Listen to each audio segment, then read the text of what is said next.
Жылнаманың ашылуына арналған іс-шаралар таңғы сағат 8-ден басталды. Қонақтар алдымен Ош қаласының орталығындағы жастар саябағына жиналды. Онда қырғыз халқының ұлттық астан алатын сүмелек тағамының дайындалу тәсілі таныстырылды. 90 жылдан бері сүмелек жасайм. 50 килограмм будай өндірем. 3 күнде өнөт. Будайдың сүті менен 50 килограмм будайға 50 килограмм ұн салынат. 10 килограмм ақмай құйылат.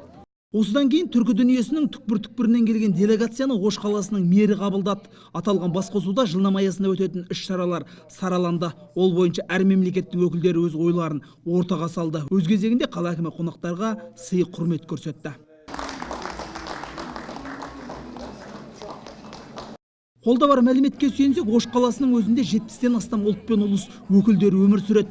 Мұнда олардың өз салт дәстүрлерін дәріптеп, ұлттық құндылықтарын ұлықтау үшін толық мүмкіндік бар. Сол мүмкіндікті олар жылнама аясында арнайы көрсетті. Ол үшін Оштың орталық алаңында арнайы жәрмеңке ұйымдастырылды. Онда түрлі этнос өкілдері өздерінің ұлттық тағамдары мен салт дәстүрлерін насихаттап бақты.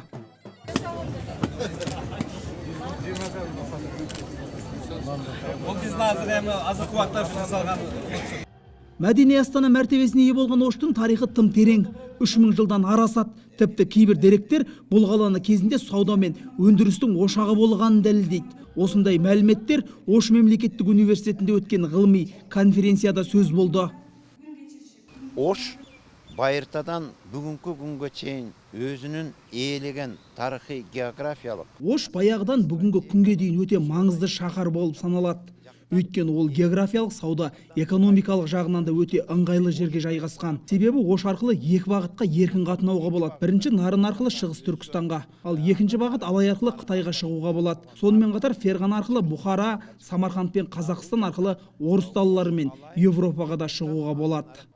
Ал мерекелік іс-шаралардың дені түс ауа басталды. Алдымен Ош қаласының символына айналған Сүлеймен таудың етегінде түркі халықтарының мәдениеті Сүлеймен тауда іс-шарасы өтті. Оған мәдени шараға шақыртылған 13 мемлекеттің өнерпаздары түгелдей қатысты. Оның ішінде Қазақстан атынан барған Тұран даласының өкілдері де бар.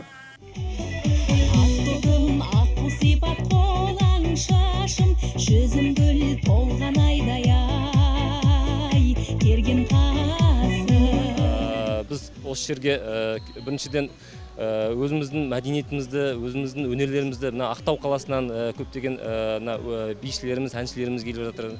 Содан кейін бауырлас қалалардан Тараз қаласынан да біраз делегаттарымыз бар осы жерде.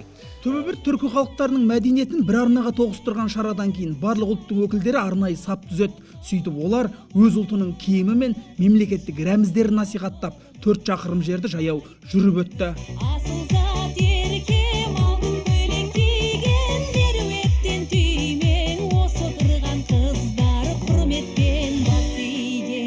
Ал Ахматбек Сүйінбаев атындағы орталық стадионда өткен негізгі салтанатты шараға халық көп жиналды.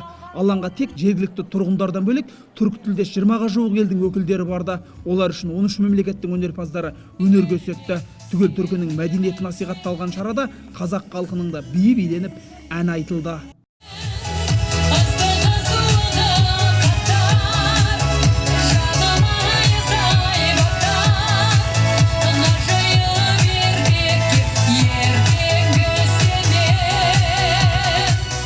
Тілі басқа болса да, тілегі ұлты бөтен болса да, діңгегі бір халықтар арасындағы татулықты ту етіп, бірлікті бекемдеуді мақсат тұтқан шараға Қырғыз Республикасының президенті Сауранбай Жээнбеков арнайы қатысты. Өз кезегінде ол да қала тұрғындарын тарихи шаһардың жаңа кезеңге аяқ басқанымен құттықтады.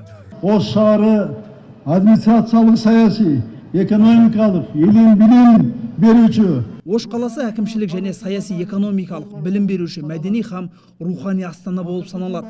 Соңғы жылдары еліміздің өзге қалалары сынды Ош шаһарында да іскерлік даму жанданды. Соның арқасында сауда, туризм саласындағы көрсеткіштер жақсарды. Алайда әлі де шешілетін мәселелер бар. Егер бірлік, ынтымақ болатын болса, ол мәселелер сөзсіз шешіледі. Айтып өтейік, Түрксой халықаралық ұйымы мәдени астана шарасын 2012 жылдан бері ұйымдастырып келеді.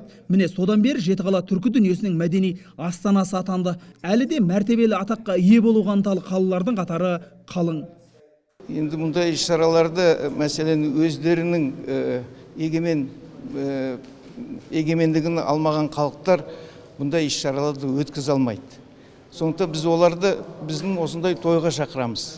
Бірақ мен әлі сенімім бар, мәселен Россияның қалаларында көп түріктер тұратын жерлерде оны өткізу болады деген сенімім бар. Ош қаласындағы мәдени шаралар легі әлі де тоқтаған жоқ. Жыл соңына дейін халықаралық деңгейдегі 25 іс-шара өтеді деп жоспарланған шаһарда бүгінде ұлттар арасындағы мәдени татулықты тұғырлы ететін жиындар жалғасуда. Қырғызстанның Ош қаласынан Мақсұт Жарылқасын, Нұролан Үрстемов, Тұран Ньюс.